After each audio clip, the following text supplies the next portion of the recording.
I think once you are in a mixed race, because I'm using his words, a mixed race relationship, you have to recuse yourself from the black struggle. It's just like when you got some coffee that's too black, which means it's too strong. What you do, you integrate it with cream.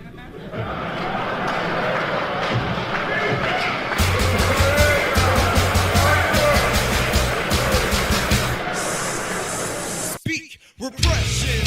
Who's the teacher that's teaching it? What's the arm that's helping the teacher reach it? What's the word and who's defining it? Who is learning it and who is blinded by it? Who's the victim and who is digging them? These are questions to ask worldwide. See the methodology, the process of genocide. Don't let indoctrination lead you to homicide.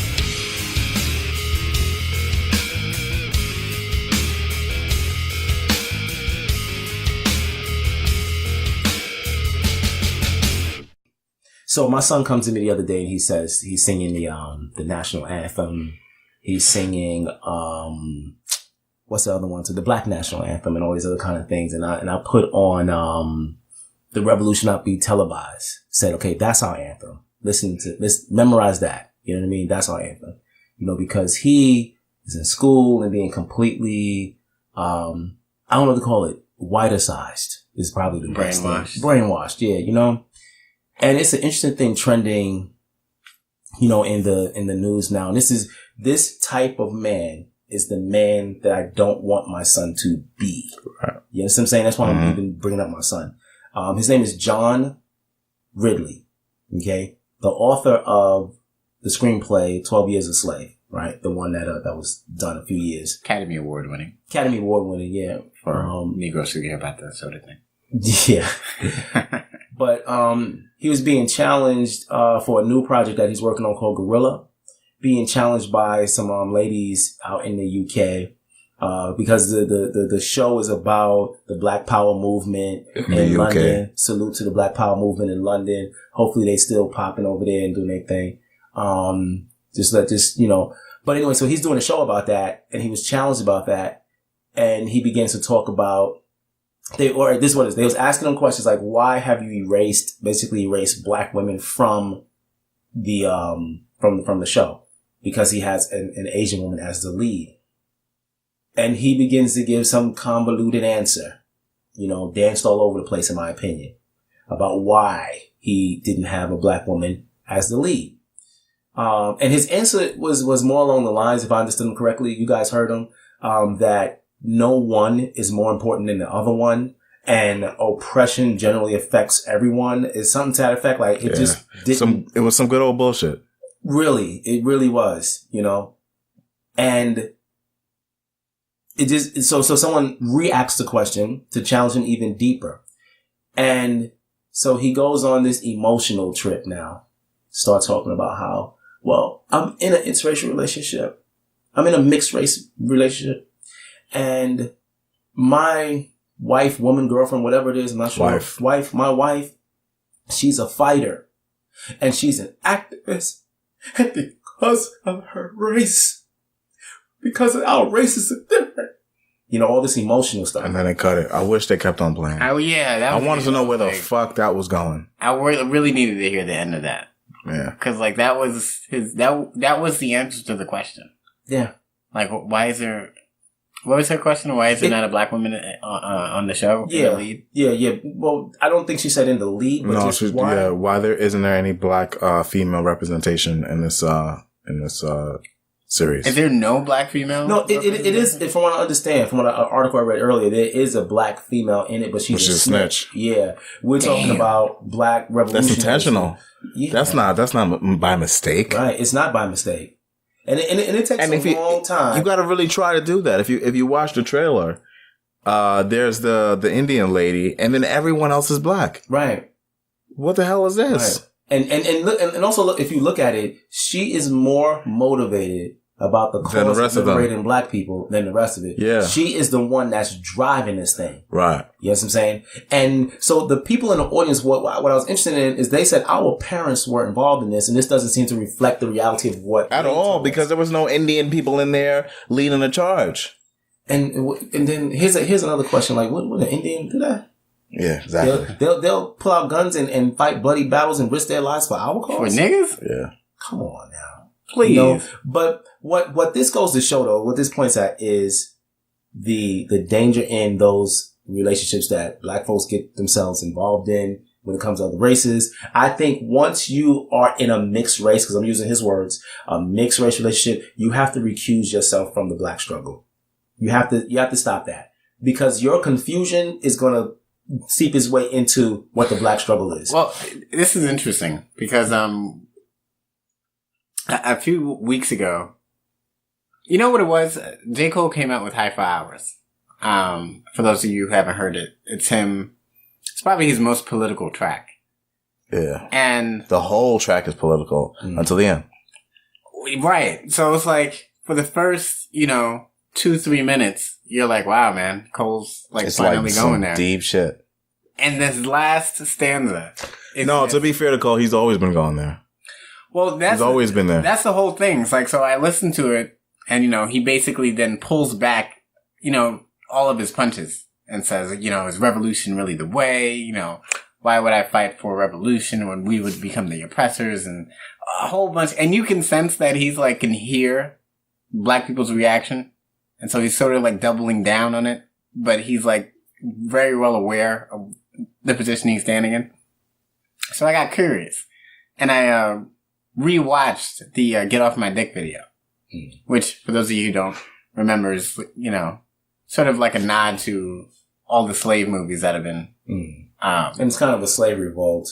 Right. Like so he's like a house nigga. He is a house Negro. And he, the master drops the keys and he like secures the keys. But throughout the whole video, there's an interaction going on between him and a white woman. The white woman sees him, hide the keys, and she says, doesn't say anything.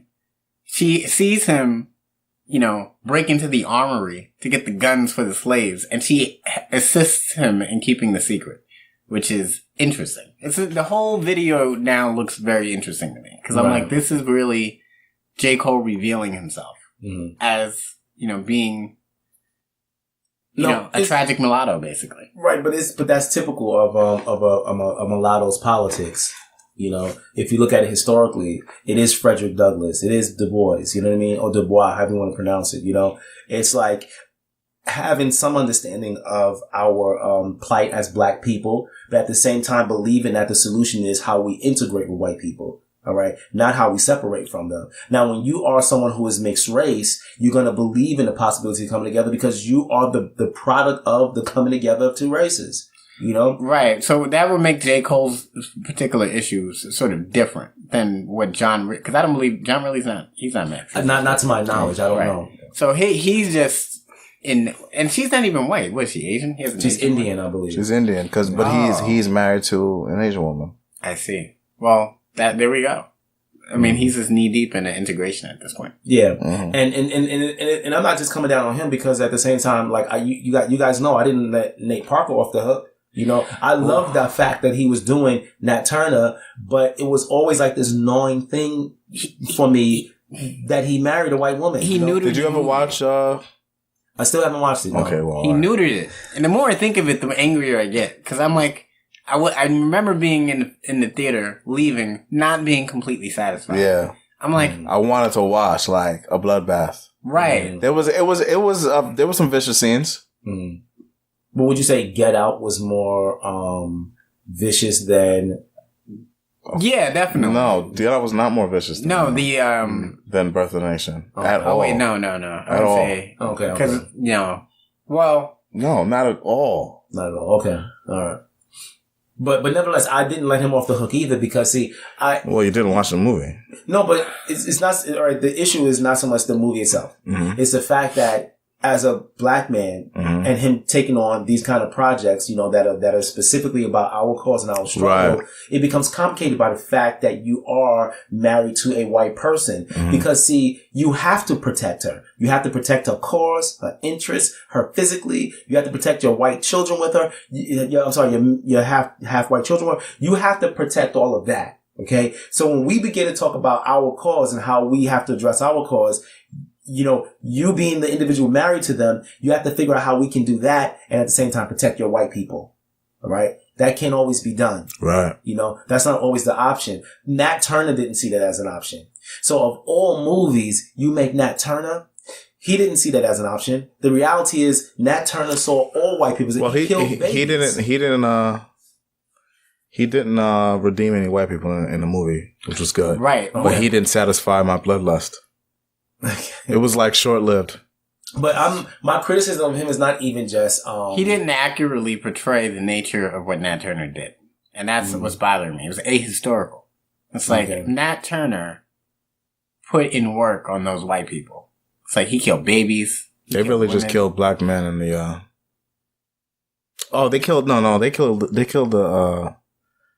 they suggested that they killed the woman and children of this one guy who was particularly brutal to his slaves. But they just you heard gunshots, you heard screaming in the room, you saw the slave master running out, and they had a special scene for him, the slave master who ran out. But you didn't see it. Okay. They didn't let you see it. So, they took that away. But it's like but that was a big thing of Nat Turner's rebellion, that he killed slave masters, and he killed women, and he killed babies. Right. Yeah. All of whom were complicit in the system of slavery, by the way. Right. Except for the babies. But they will ultimately become slave masters. Complicit is a different word from beneficiary. Oh, well, you know what I mean. True. yeah, little babies are complicit. But this is the thing though, is see with Nate Parker is not just, Nat Turner, because like you said, I didn't see it, but he did have this short film on, YouTube, which is a very good short film about police brutality. Right, All Lives Matter. Yeah, and he ends it with an All Lives Matter statement. You know what I mean? And when I first saw that, I didn't know he was married to a white woman at that point. But when I saw All Lives Matter at the end, I kind of felt like, wow, you just completely undermined the entire movement by going in that direction. Yep.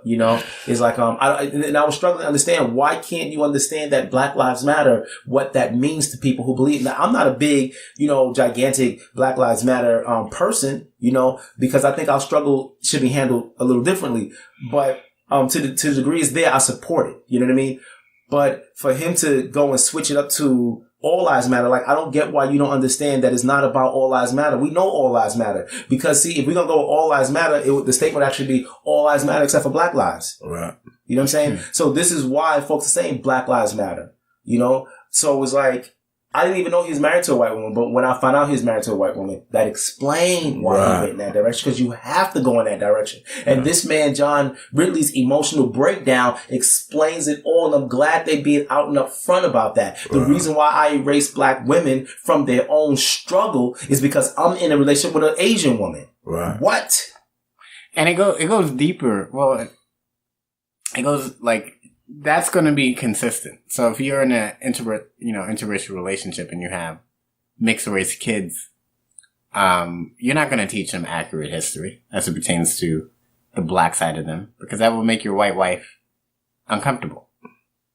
And it's also going to do something to the child, because the child is part white. Oh, well, the child is, that's, I consist, like, why would you do that?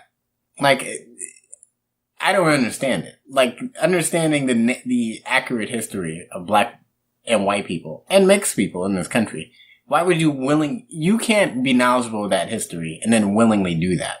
Yeah. That's the thing that's weird for me. Without having like some need for that relationship in your own personal, experience with blackness. Yeah. Now see, 12 Years a Slave. That's another project that, John Ridley was on, right? That actually was a true life story, a real event. The fact that it was a white man that saw Solomon North up and recognized him and knew that he was from the North and he was actually free and all that kind of stuff. That part of it is actually true history, right? But I bet you that was pleasing and satisfying to someone like John Ridley, who believed that that kind of harmony and synergy actually exists. Because it's just the nature of things. That's the natural way human beings are. I bet that's how he thinks. Like, that's really how we are as humans. You know, because his whole convoluted, weird answer to the first woman who asked the question, that's kind of like what he was trying to say, but it didn't make sense. Right. So everyone's reaction didn't make sense in that. Yeah. They laughed. Yeah, because what we're talking about is a real life event that you are mischaracterizing the way you know, the way you cast it. That's what we're talking about. Whatever stuff is swirling around in your head, all right, it doesn't affect real life. Yeah. Not a historical event. Right. You know what I mean? Now I can see if you're making a vision for the future, like Star Trek. Star Trek embodied that. Like, you know, you had black characters, white characters, and aliens all on the same ship, a part of the Star Trek Federation, right? Mm-hmm. That's a vision for the future. Right. But you're talking about a historical event. Right. You know? So all that stuff swirling around in your head doesn't count. Right. You know? And we should put an emphasis on the swirl, because, you know. This is what swirling is. That's why I'm using the word. Pun intended. It's really interesting because, like, 12 Years a Slave, I saw 12 Years a Slave. And, it's very different from, you know, both Get Out and, Birth of a Nation, in the sense that it does redeem white people. So it's a white savior. You know, basically there are good white people in the movie. Because that's a real life story. Right, you know what I'm saying?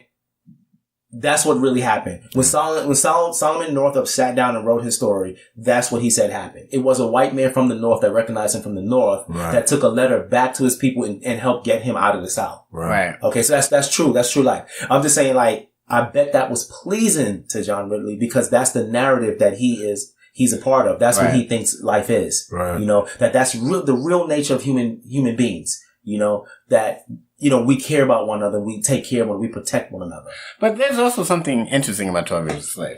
It's that at the end of the movie, from what I remember, you know, the audience is obviously, relieved, ecstatic that, you know, he's going back to, you know, his family.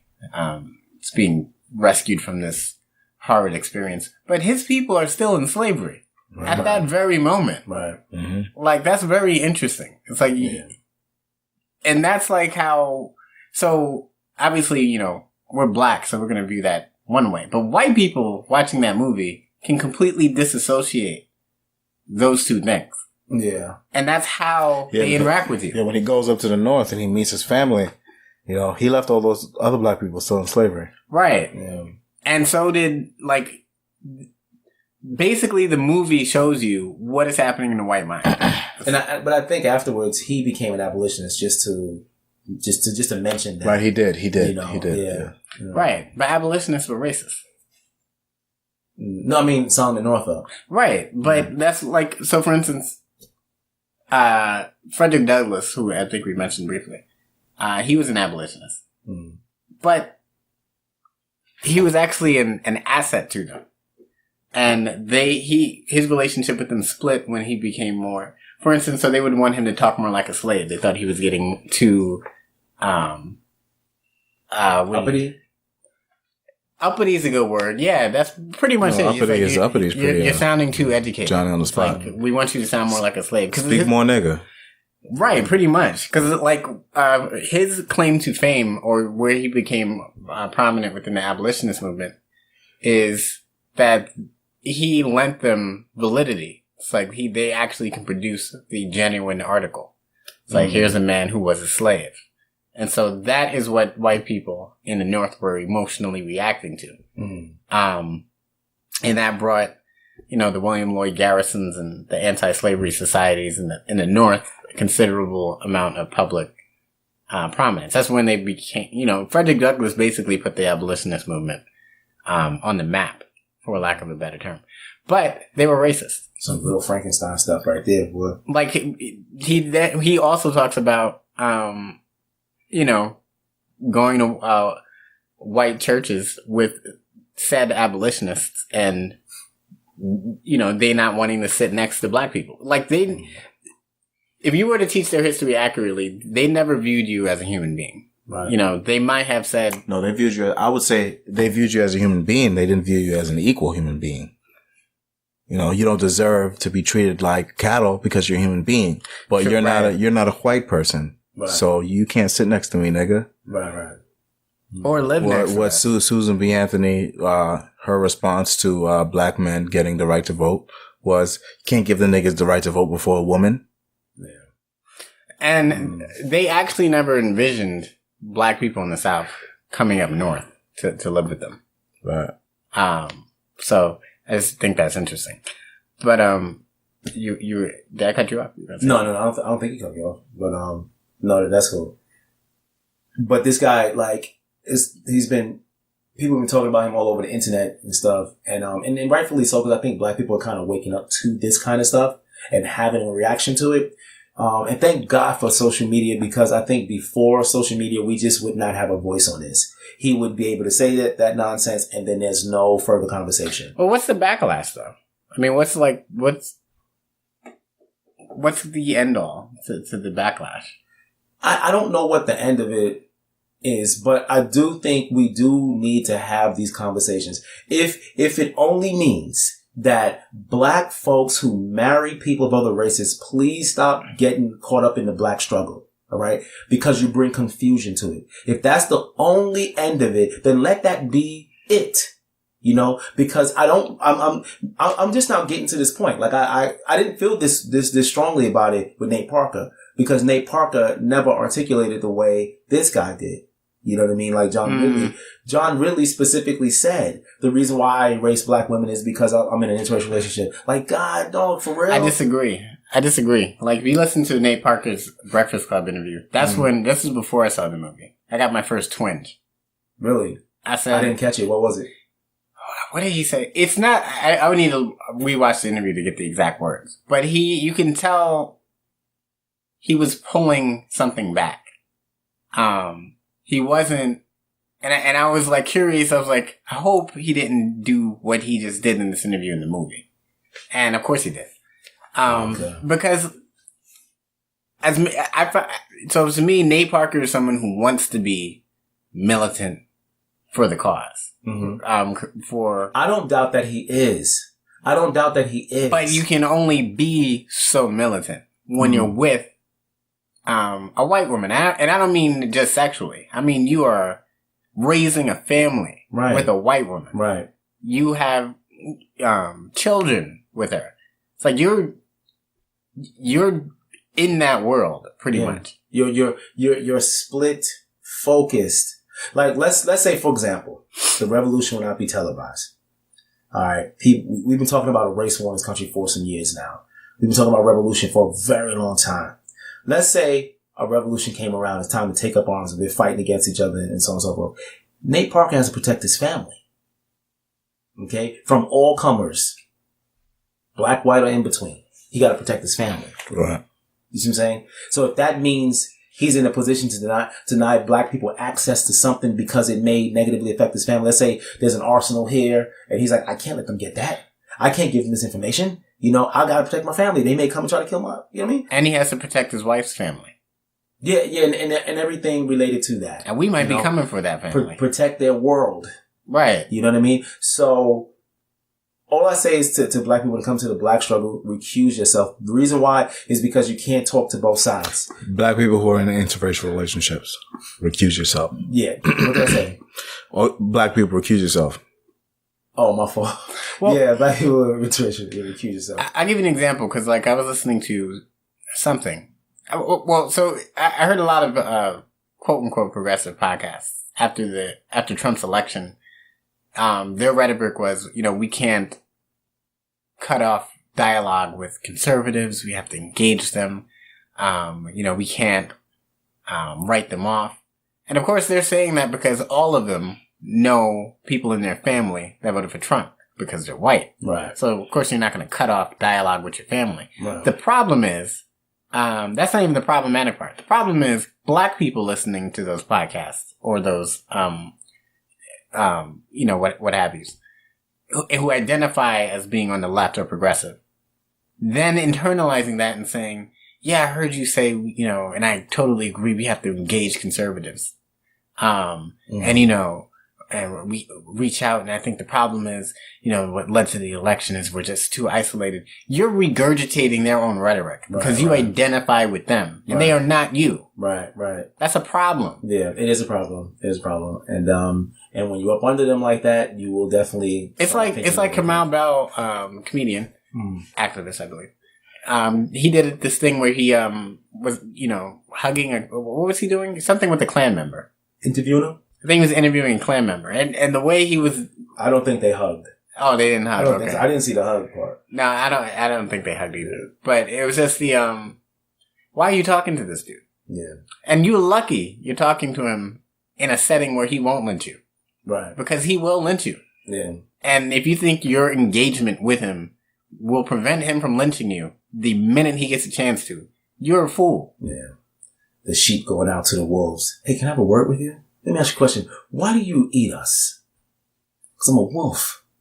Right. It's like, it's just not, it's not logical. It's not sensible. Well, you can be a fool if you want to. The problem is we can't be following them.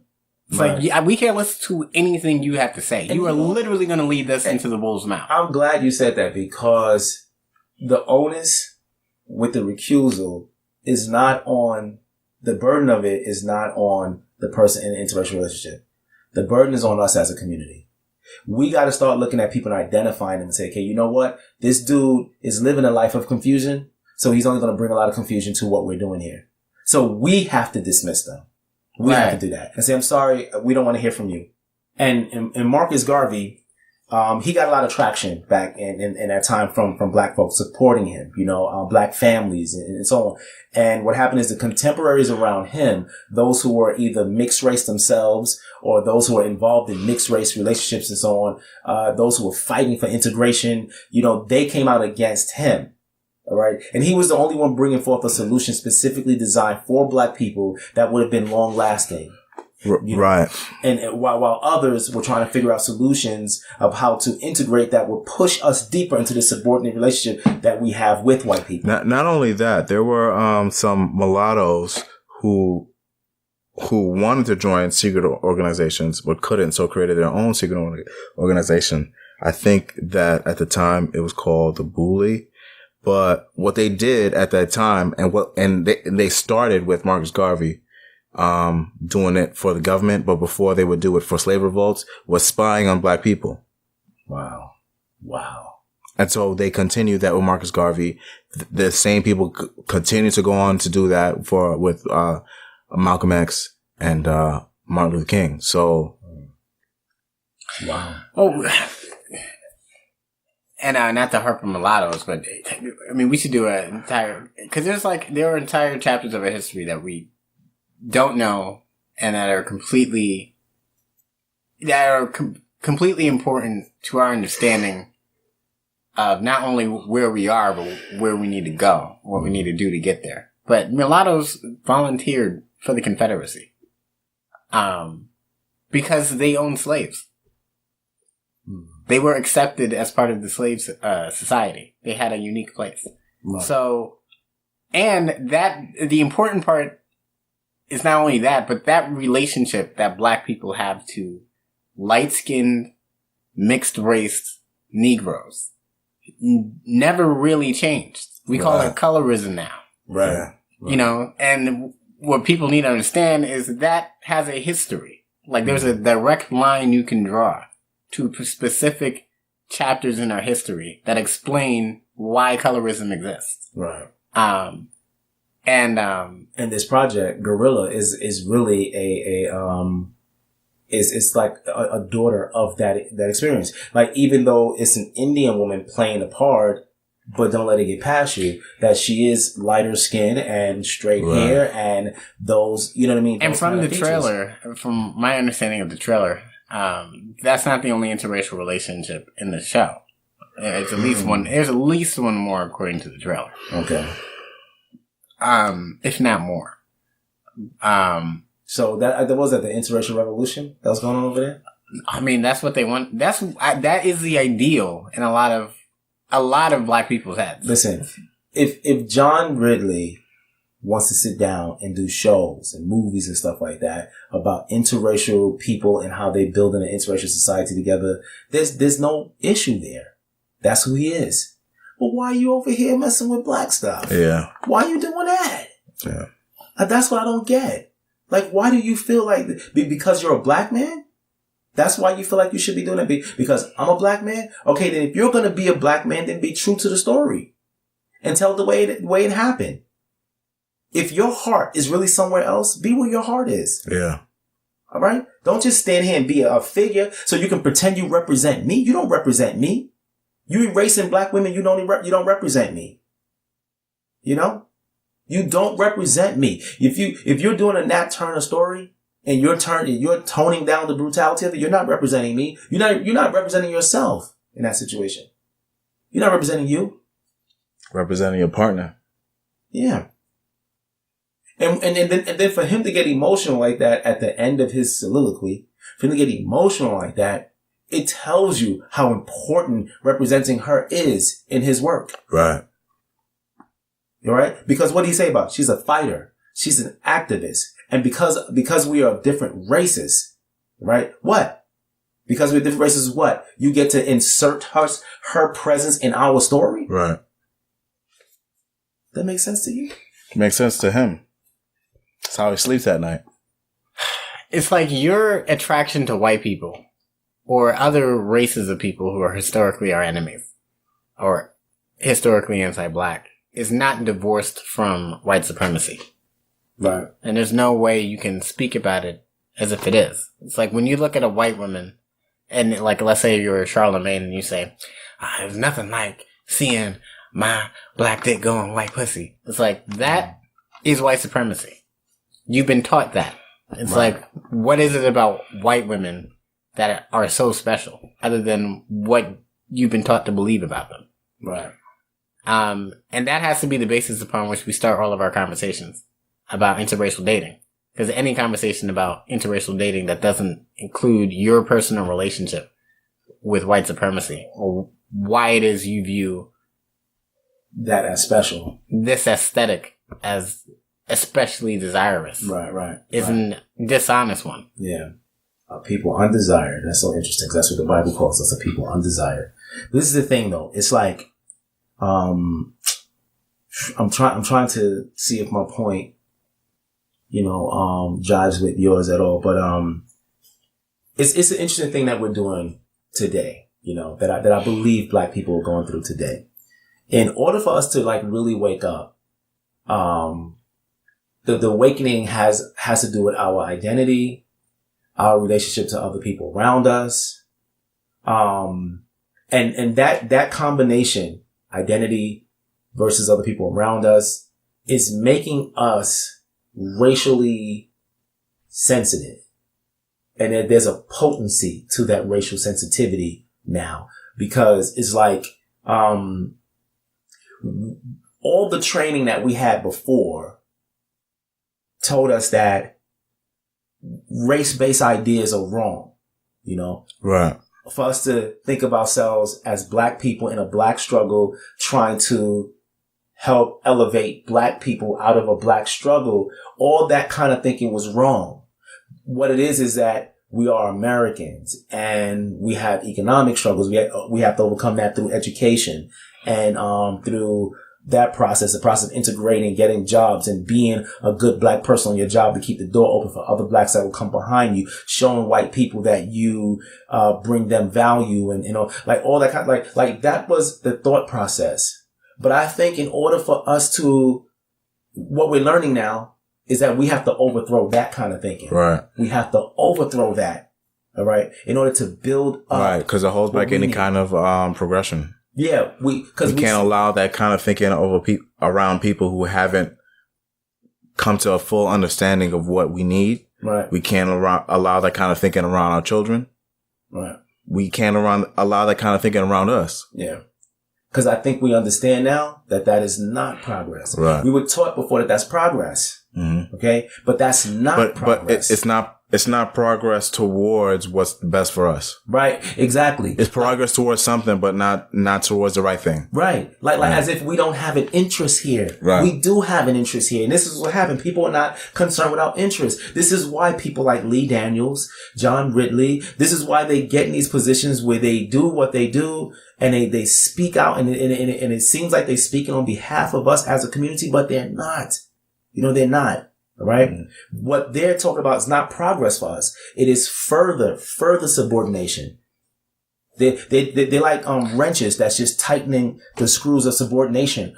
Like anywhere there's any kind of like looseness where we may be breaking free, they come around, they wrench and tighten it. Yeah. With programs like this, Guerrilla. I don't want to see a program about the black struggle and a black woman is not involved in it. Right. I don't want to see that. Yeah.